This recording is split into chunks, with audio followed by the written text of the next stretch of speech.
Yo, I am looking at the chat right now, and this is awesome. We have a couple people arguing over who was here first, which is fantastic. Hex Howell did leave the first comment, but that is not what we're going to be talking about. We're going to be talking about Hedron. We're going to be talking about Maxi. We're going to be talking about Hex. There's some interesting things going on right now, right? We just had ICOSA launch. We've had Hedron in the last 60 days, I don't know, to maybe like a 10x. We have the staking in ICOSA, right? But we also, which has kind of gotten pushed to the back burner, right? We have Maxi, which is going to be utilized for the Maximus team there with team token, and then they have their triad after that. So we have a awesome special guest. I'd love to hear you guys any questions tonight, but we have an awesome special guest here that we're going to bring on in just a moment. RHMAX. Let's get into it.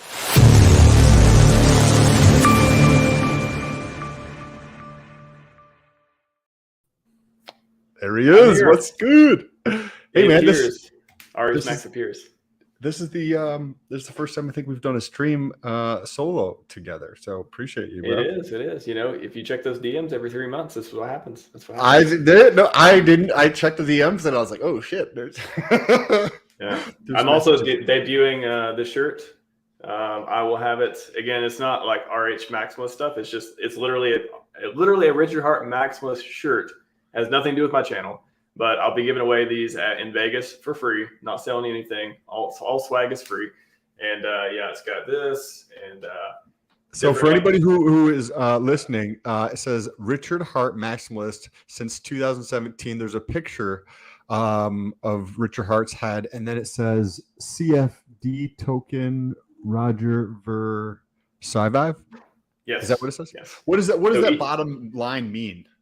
CFD. So I did 2017, 2018, 2019, 2020, 2021, 2022, all different variations, and each one has a theme. So in 2017, when I started following them, the big thing was, CFD token. You want to come out with the token at first that never did launch. And then the Roger Ver interview was a huge catalyst for him for getting more popular and well-known in the industry. And Sci-Vive, that's when I found out about Sci-Vive, and that started to become much more popular back then. He started, I'm going to get an editor, all this stuff.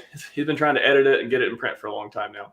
Of course, putting on hold for several different things coming up. But each shirt is different like that. Like I have a whole bunch of each one, but I've designed all these shirts because I want people to know like there's more to Richard Hart than the last 1 or 2 years. Most people in the community now, 90% of people, only been here for a year or two. And there's so much that's happened in between. So I thought these shirts would be a meaningful way of kind of disseminating that information in a fun way to get a free t-shirt. No, that'll be cool for anybody who's going to be out in Vegas. Check out. Hey, if you want to share your Twitter in the private chat, then I can share it on the channel, or you can just post it if you have the thing. I don't think I'm a mod, so I probably can't post the link, but I'll put it in the private chat. Put it in, and I can share it there, so that way you guys can reach out because RH is going to be out there. Okay, I want to ask you about that before we dive into the topics. So Richard Hart's going on, buying like all sorts of fun, cool, interesting stuff today, and in his interviews, like I haven't been around for that long in crypto, right? But here we go. I'll share this over. But I've seen that it appears he's a lot more like abrasive, or not so much it doesn't appear that he's trying to connect or help the other person or in a communication like how I would communicate. I saw a clip this morning that GRC brought up from a couple years ago, and was calm, took his time, got the point across. He's not like speaking fast. He's not raising his voice. He's not trying to pontificate how special he thinks he is, right? And you have watched this evolution at least for 5 years or so.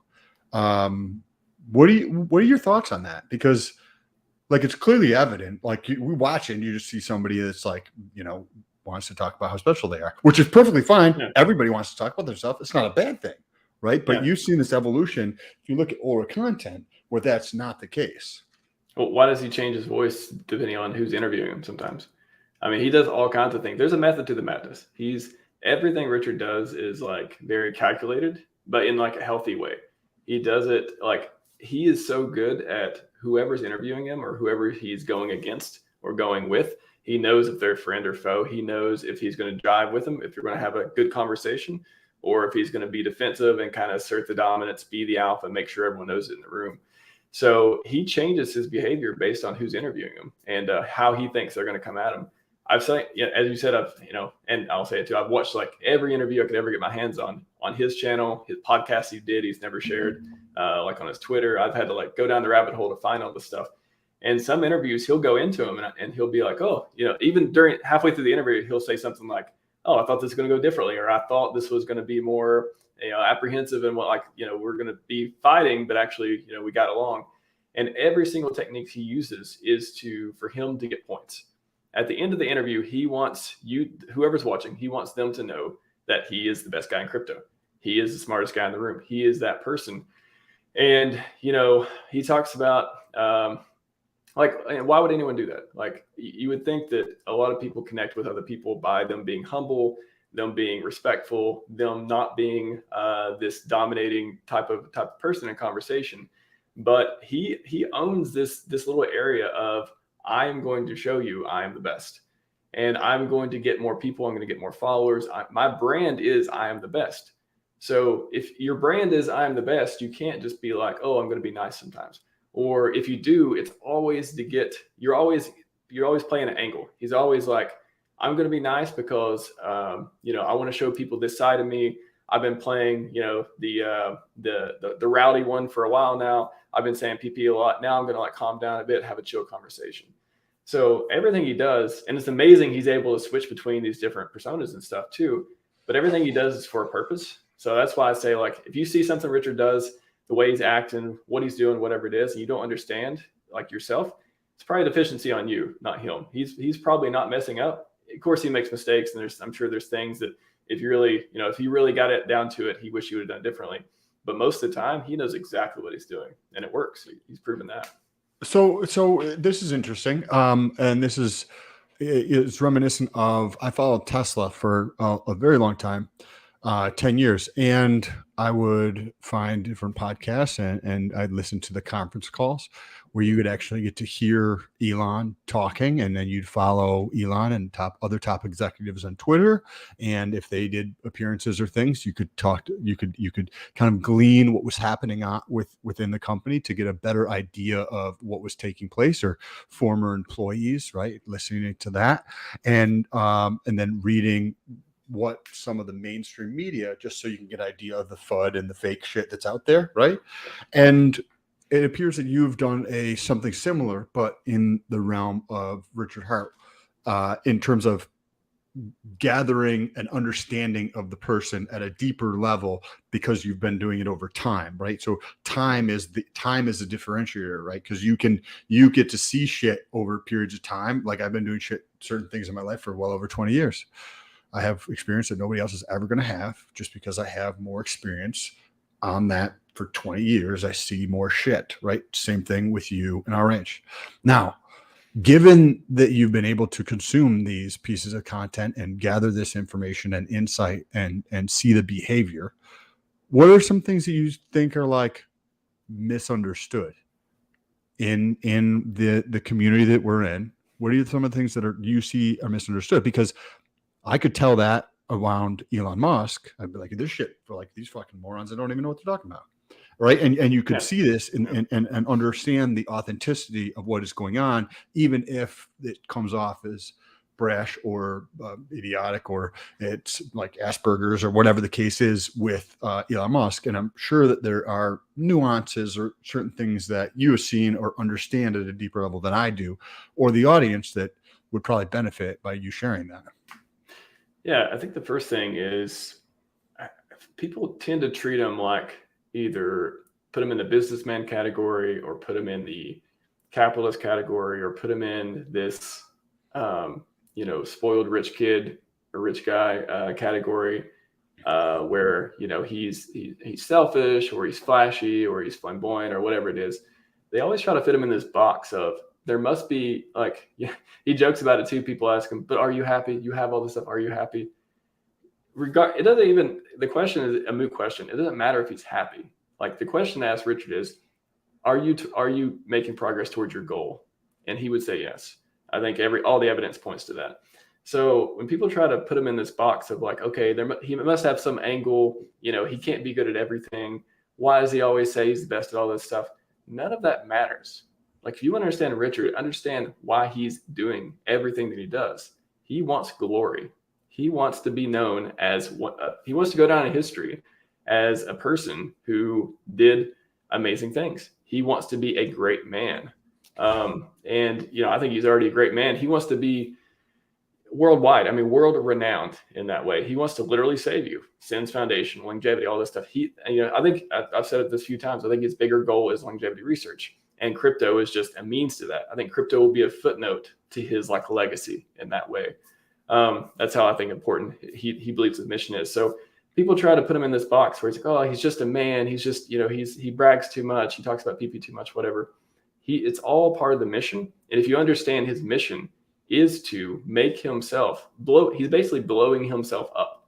Imagine like a balloon, and he's the balloon, and he's like, but he's able to like fill his own balloon in that way. I know it's a strange analogy, but like he's able to like blow himself up in that way, and there's nothing going to stop him. There's no one who like, he wants people to like, he says this a million times, he wants people to like him, and that's because he knows popularity makes his image grow bigger. It's not because he's vain or he has some other thing. Literally, he says this stuff so casually, but like I said, like you mentioned, I've been watching him for so long. I'm like, I understand the meta meanings in between a lot of stuff he says, or at least I believe I do. So his mission is glory, and whatever he has to do to get there, however he has to act, how many stripper poles he has to get on, pose, whatever it is, it's all part of that mission. But people just want to like, oh, any day he's gonna rug pull, any day he's gonna do this and that. He doesn't care about any of that stuff. His mission is different than just about anyone else on earth. It really is unique. It's different than Elon Musk. Elon Musk, he wants to put humanity on Mars and have the backup planet deal, and he wants to do all these other projects. He wants to make human life better and things like that. Some overlap with Richard, but for Richard, it's literally he wants to get glory by doing great things and saving humans' consciousness. There's nothing more important on earth than that. That's his famous saying as well. That's his goal, and whatever it takes to get there, that's what he's going to do.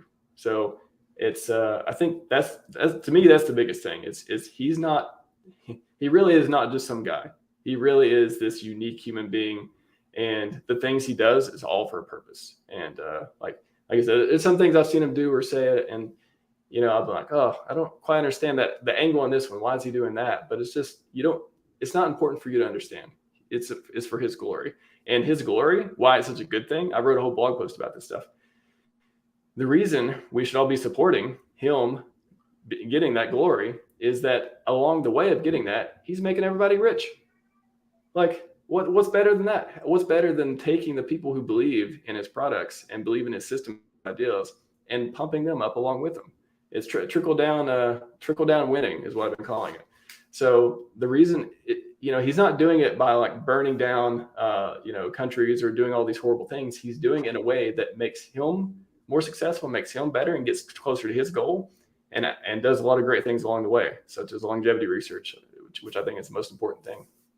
You've seen a change over the years on the longevity research. There was an interview, I don't remember where it was conducted, but Elon Musk was asked that question, and he sat there for a second and then pondered it and said that he doesn't actually think that living longer is something that's necessarily a great thing, right? Because then I don't remember where it's from, but maybe a philosopher or something. Or maybe it was that guy, Neil deGrasse Tyson, that name, or his image pops into my mind when I think about it. If he has meaning to life, is that what we're going to say? Yeah. And if you have eternity to live for, right, then people today already have a lack of urgency to accomplish things and take action. right? And if you extended that, like, doubled it or tripled it or 10x or whatever the case might be, then the urgency to take action today, because the knowledge that tomorrow I'll be dead at some point, right, it is a good driver. It's a good motivator to put things into perspective for me to continue taking action towards my goals every day. It's a very primitive one, though. Very primitive. And that's In which assuming way? everything's going to stay the same. Well, the goal for meeting, because we have a limited amount of time. And Richard's talked about this too. It's like, if your decision is giving people longer lives or not, and you don't do it because you think that people are going to live meaningless lives, or dictators are going to live forever, there's all these counter argument stuff too, then aren't you part of the problem, right? Like, aren't you kind of deciding you don't want people to live longer lives? Even though if you looked at yourself and, the human's most basic instincts for survival is, that's the most basic instinct, is I must survive over everything else. And you don't want to work on that. I'm not saying you in particular, I'm just saying in general, the argument goes, like, why wouldn't you want to do that? Why not try and find out? Like, why not try and do it, and then we'll deal with the problems afterwards? Like, if that's the thing that's going to destroy humanity, us living longer, that's a lot better than nuclear war. That's a lot better than all these other things we could be working on to try to blow ourselves up with, and AI and all this stuff. I'd take my chances on that one. Interesting take. I appreciate the insights. Last question on this before you dive into some of this other stuff. You've seen this, I would assume, because I haven't been there to see it firsthand, pretty drastic shift in the evolution of somebody's character, right? It's just the PR version of themselves that they choose to show the internet, right? And you've seen this evolution from one PR version to a completely different PR version. What's your take on that over the last 5 years? You've been able to see this evolution. Yeah. So it kind of goes back to what I was saying about he'll do whatever it takes for the mission. And yeah, when I first started watching him, it was, long hair, streams in the dark, for 8-hour live streams, barely goes to pee. It was just like this hunk of Bitcoin Maxi that just talks and says all kinds of interesting things in life and crypto. And that's when I started following. At the time, it was a good time just to have some sort of, mentor, passive mentor, of course, of how to get better at life, how to get better at crypto. Crypto's new to me. I want to learn this stuff.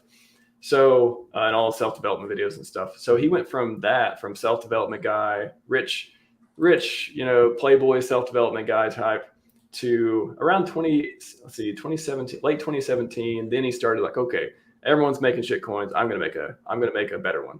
And that's when CFD token and Bitcoin Hex started ramping up. 2018, he got a haircut.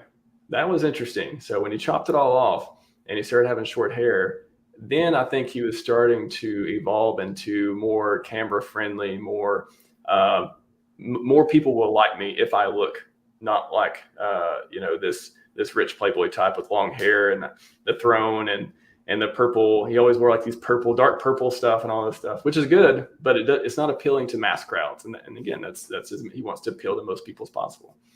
And then 2019, that was kind of the year of, he started really doing a lot of streams with people, a lot of debates with people, a lot of just asserting his dominance in that way. And then, I think 2019, 2020, he started, if I were to speculate, I think he started realizing like, hey, this stuff's going to be big. I'm launching this coin. This is going to be, I need to change myself. I need to do things I really wasn't interested in doing before, such as, now fast forward 2020, 2021, 2022, let's start dressing crazy. Let's start just spending all kinds of money. Let's buy Louis Vuitton airplane bags. Let's have watch contests and have a list. Who has a list with prices and models of all the watches they have for millions of dollars? Nobody has that. So who buys the world's largest diamond? It does happen to be 5555. That was insane coincidence, I guess, too. Almost conspiratorial, but we'll say it's a coincidence. But he started he wants to appeal to as many people as possible.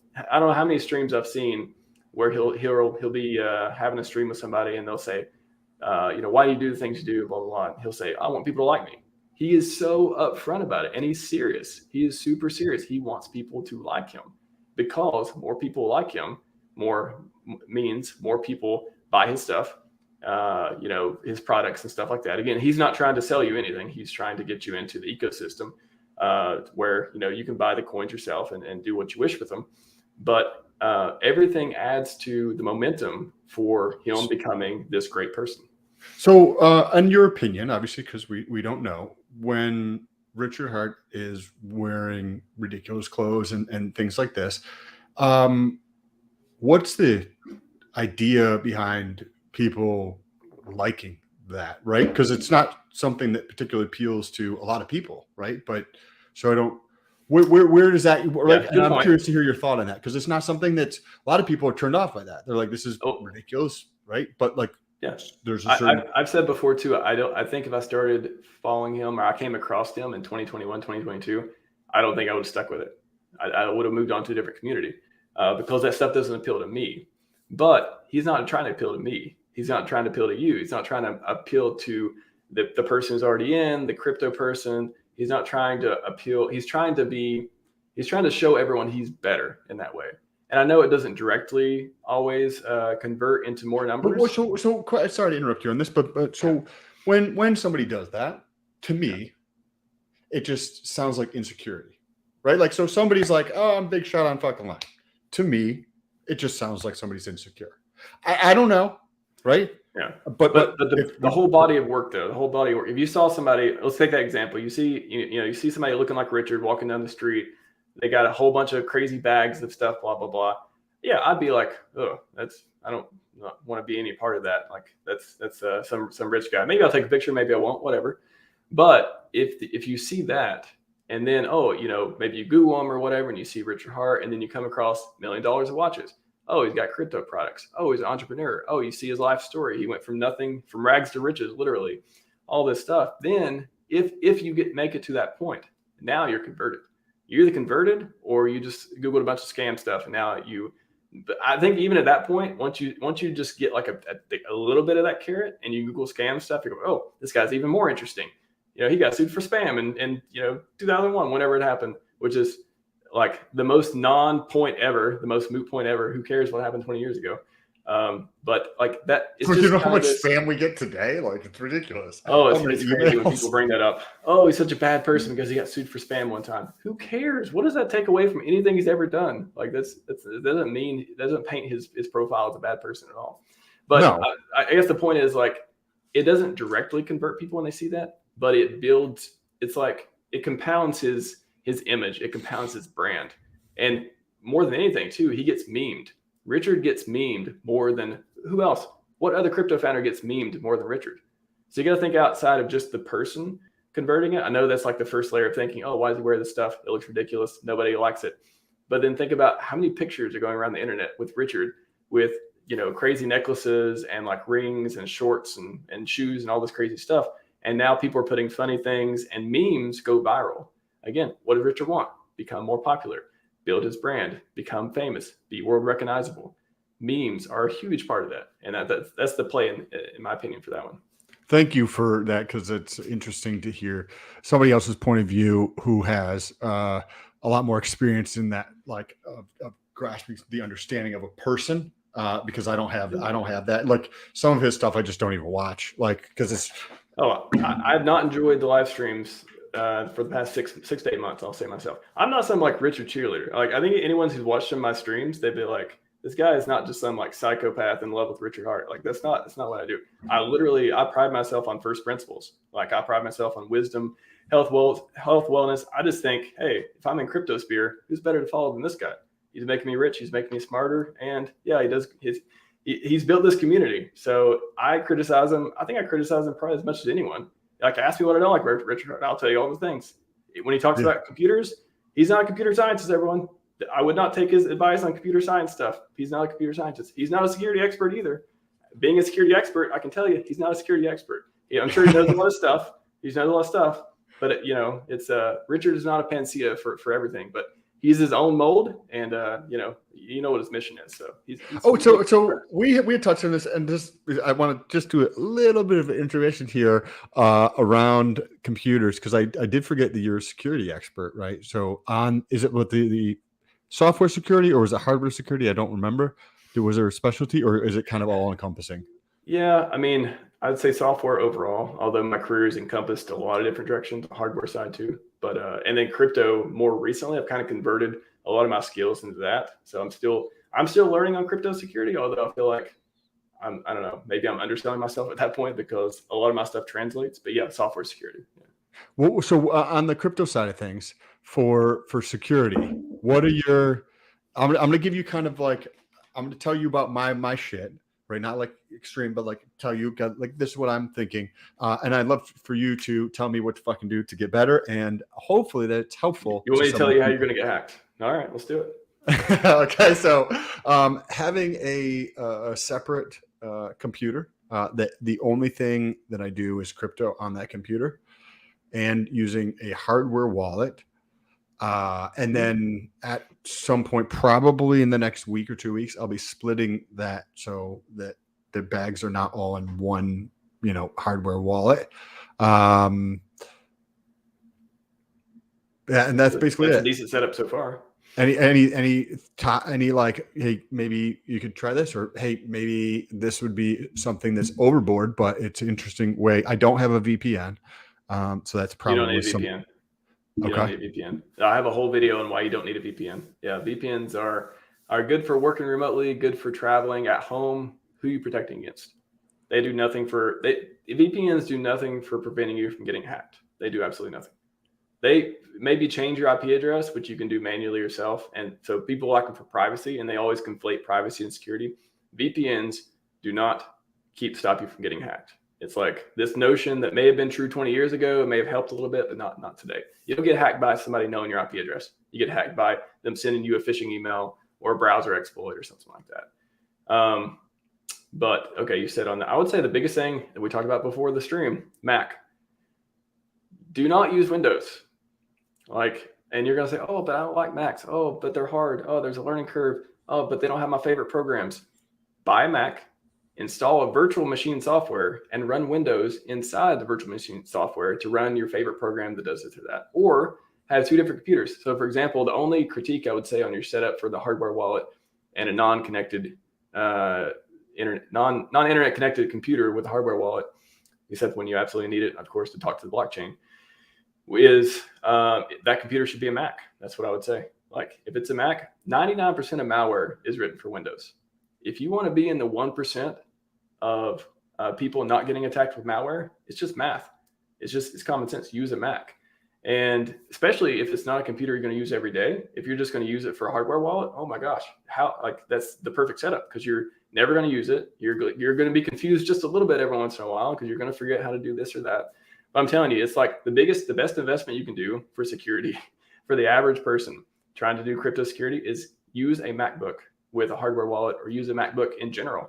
I think it's the simplest thing, but nobody wants to do it. Everyone's like, no, but I like Windows. I know, I like Windows too. Do you like getting viruses? No, I prefer not getting viruses over using Windows. So That's interesting because we were joking around beforehand, but if anybody is watching this old phone with this cord on it tethered to my computer, because my computer is ancient as F. It's, I don't know, 12, 14, 15 years old. It doesn't even have a Wi-Fi chip in it, which is hilarious.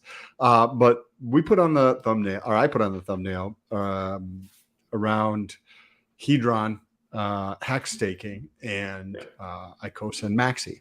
Let's start with Maxi because I know you don't have a ton of time left here, but let's get into it a little bit.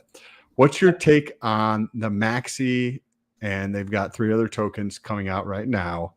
100% honest on this because I see the team probably being, there's some value there and there's a pop in each one of those other ones, but I just don't think the market's big enough at this point to accept something of that.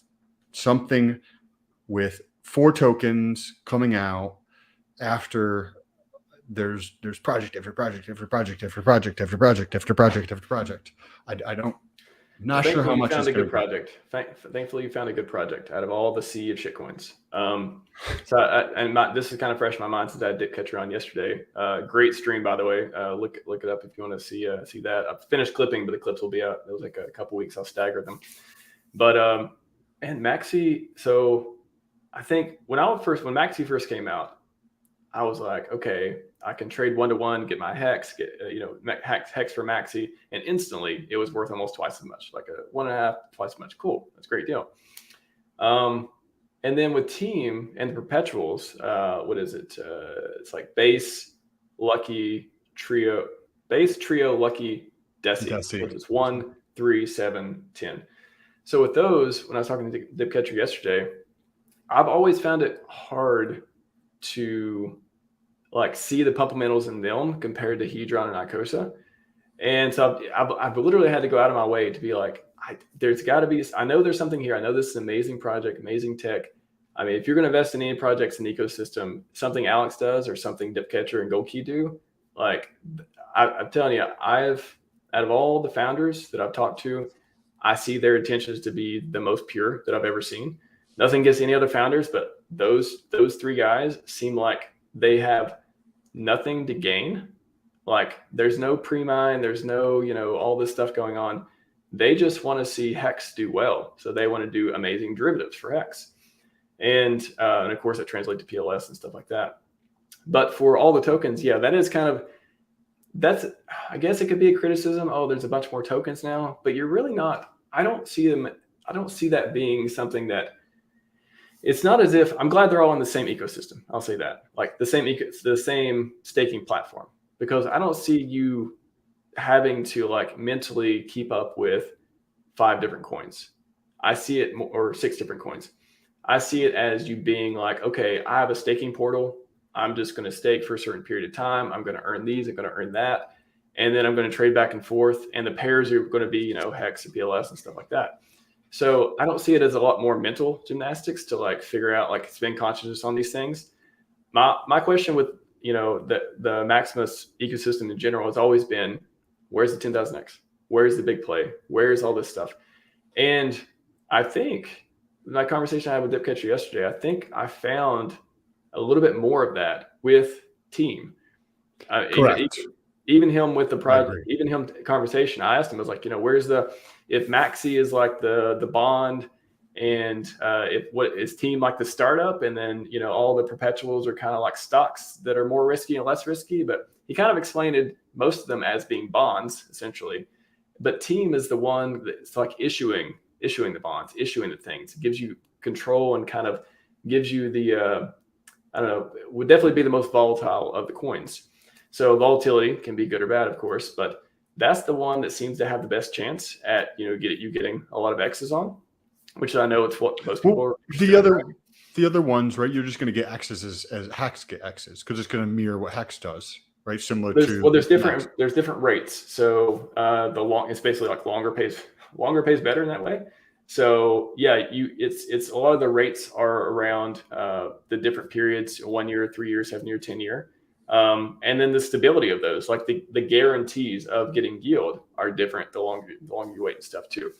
So I think if any of them are going to be volatile in a good way, I would say, the shorter terms ones, because everyone's going to be gambling with those, right? They're going to be staking them. And as soon as they're done, they're like, okay, let's sell them or let's trade them or let's do something. So I'd say base and trio and they know that. Dipcatcher know, like they know all these things about the dynamics of the system. So I would say those would have the best chance for getting multiples. But again, they're the most risky too. In a bear market, they'll probably be the ones that go down the most. But I don't see that. But I don't see them any different than Maxi. Yes, the semantics underneath are slightly different because you're giving up some of the upside because of that's just how it's structured, even though you're gaining the savings on the gas on them.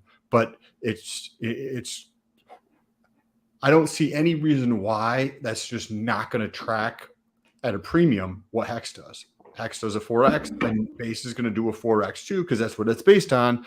And you're going to add in a 30% premium, and it's just going to perpetually sit at a 30, 40, 60, 80, whatever percent premium, like Maxi is. That's going to oscillate up and down, some back and forth, right? But we're not going to see Team, on the other hand, collecting those things. So Team, right? I see, right? It's more. There's an interesting play to that, a more interesting play, in my opinion, right?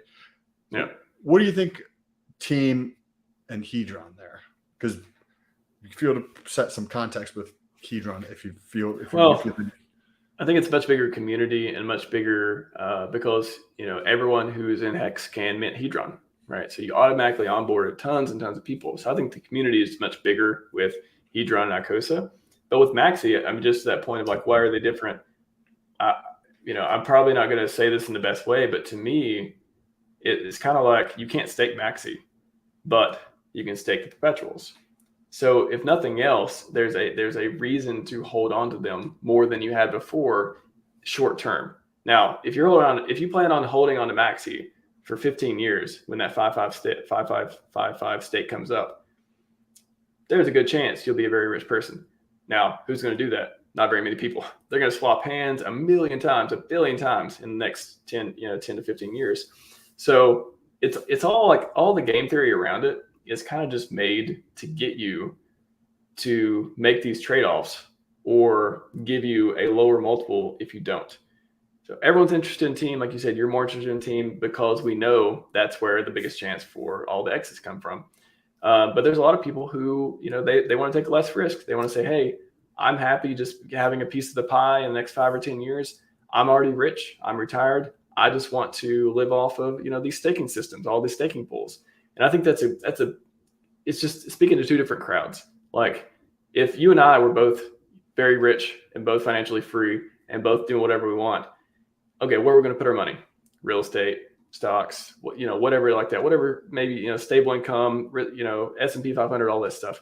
Or we could put it in these staking pools that have the similar time horizon that we're looking for, except much more lucrative because we know Hex ain't going anywhere and price only go up. So I think it's more of it's just giving people more options, and all this stuff is made of Hex. Like when you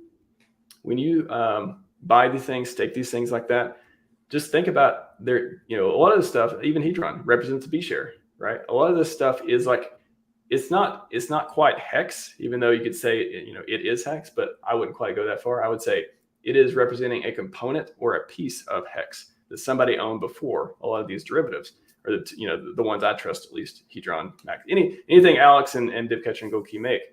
So it's just your different risk profile. I think there's a ton of people that are going to underrate Maxi, Team, and the perpetuals because they don't see, how this is going to make me a ton of money quick.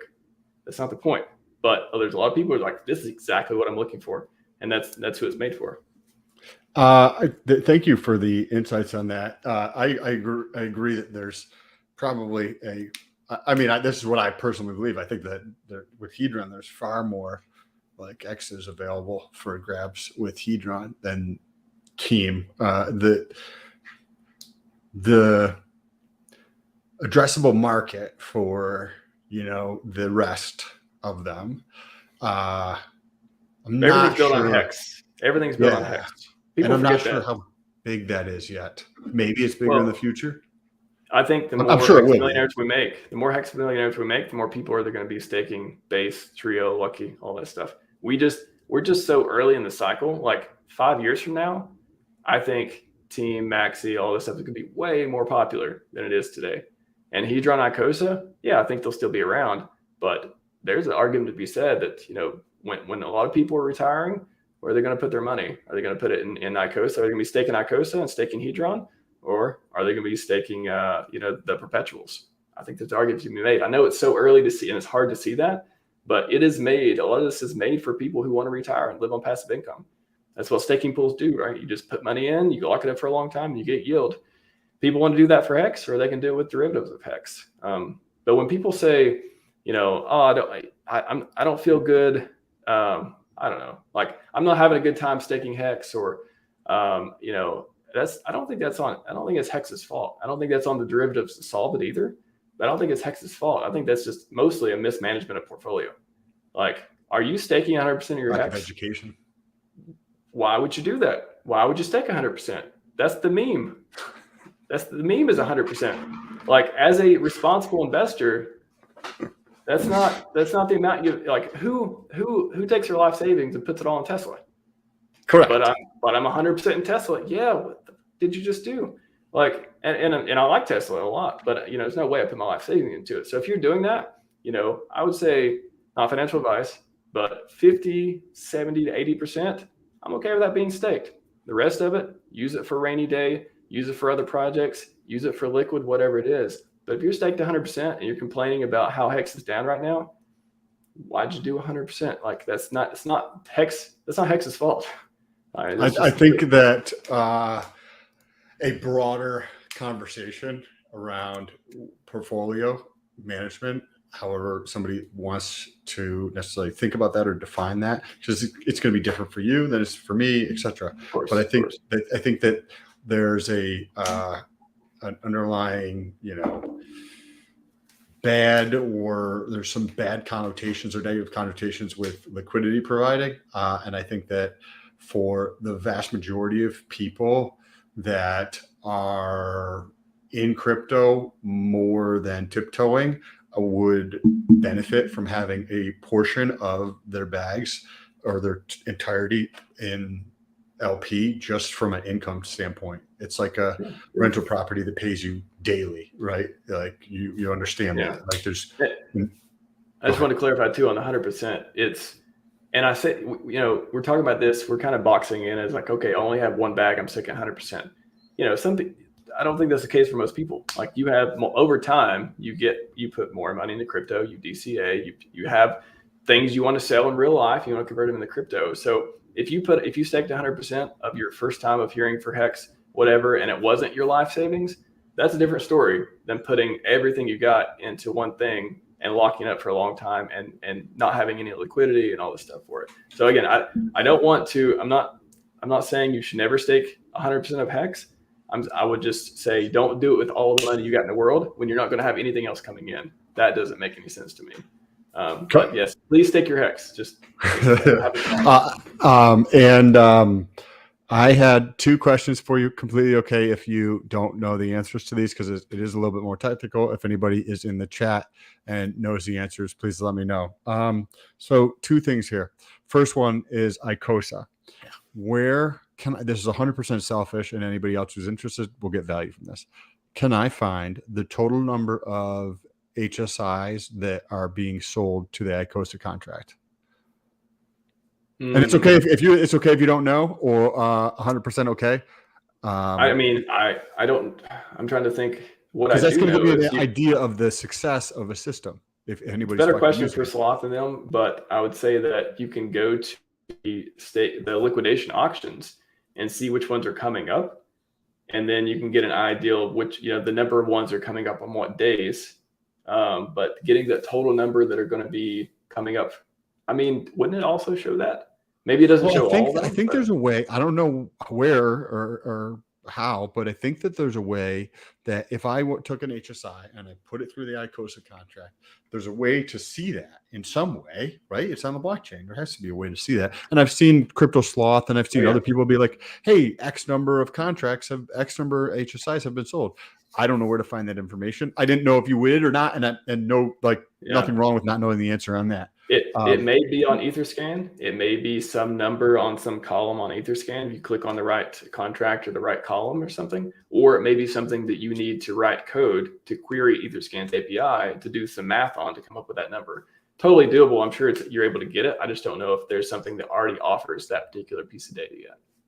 Okay, interesting, because that would be fascinating to track that over time, a graph of the number of HSIs going into ICOSA on a daily before that big hit in 75 days or whatever the time frame is. Get in touch with this guy real quick, Dev Huey. I'll put it in the chat. Contact that guy, because he's been pulling a lot of stuff down around ICOSA and Watson and stuff. That guy's really good. So yeah, contact him and see if he may write some code to do it. Yeah, that is awesome. Thank you. I appreciate that. The last question, and then I know you have to run because you have another Cabana coming up. Yes. Okay. So if you want to grab that in a second and share that as soon as this is done, we can tell people to jump over there and check it out. Hedron auctions that are coming up. When somebody is purchasing a Hedron HSI liquidation, right? They're paying, and obviously Hedron is say if there was 6 million Hedron that was advanced, right, in ICOSA, now it's going up for liquidation. Do they just have to put 6 million Hedron back to start the bid? I know that's the case.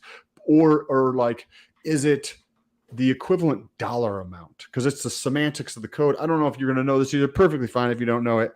I think it's just the amount. I don't think it's dollar amount. I think it's the amount they have to repay, or it goes to auction. And then the first bid, how's the first bid calculated? First bid is like the advanceable. Some way. I think something like that. It's very low. It's much lower than the principal, of course. So if in the example, because I'm thinking, because it's going to change how much is burnt, right? So if advanced is 6 million Hedron, which was, I don't know, 10 cents or whatever the case is, $2, right? Okay. Now we've had a 10x, right? So now it's $20, right? But the number of Hedron changes. To get to $20 today at a 10x is far less than the 6 million initially, right? So at the auction in 70 days or whatever, is it going to be the 6 million, or is it going to be the $2 as the metric? And I wasn't 6 million. I think 6 million. I would check with Sloth, and people know more than me, but I think it's a 6 million. Cool. I appreciate that. I know you got to run. Do you want to share or show the place where you're going to be going over with Cabana right now? Just send it on the private chat if you want to post it. But perfect. RHMAX has Cabana on the show in 12 minutes. Please join us over there, and we'll get into some cool Hexagon stuff. Maybe continue on me and Sam's conversation a little bit over there too. He maybe has some good ideas to talk about Cabana too. Oh, good. Awesome. Tell him to say what's up. Hey, anybody who's tuned in, I think I'm going to do this every Wednesday. I'm enjoying the streams, and I love hearing other people's points of view and perspectives on things to see if I can, expand the way that I think about things. If there's something like valid or interesting to me, I love poking people and asking those questions. So I want to acknowledge you for Maxi. I like going full Maxi. Like on my show, I hardly ever talk about like Richard Hart stuff. So I'm just like always, interviewing other people. So thank you for the opportunity to like tell people about Richard a little bit more, because as the RH Maximalist, I don't feel like I talk about it enough, but maybe people, I don't know if I never thought they cared that much about it, but I don't know. We got a few people here, so maybe they do. I'm curious. I was curious about that. And I know that there's that cliche that if you have the question, you should ask that question, because there are other people who are interested in that. So I just follow my curiosity here, and hopefully people will enjoy the shit in terms of the questions I ask. So thank you for sharing that. I appreciate you guys. There's some links down below. I shared RH's Twitter. Go check out their stream as well. And we'll do this again. I appreciate you, bro. I'll talk to you soon. Yeah. Thanks, man. See you later. Peace. Farming with my stables in the decks. I'm holding IRA and never flex. I'm sticking all this shit on Everest. And I'm balling ECF. Farming with my stables in the decks. I'm holding IRA and never flex. I'm sticking all this shit on Everest. You see, the problem was these epochs. Now I'm printing daily, man, who need that? I check my APR on VFAT. And the regulation printing big stacks. I simple swapped it for some BNB. Took my shares and I made OP.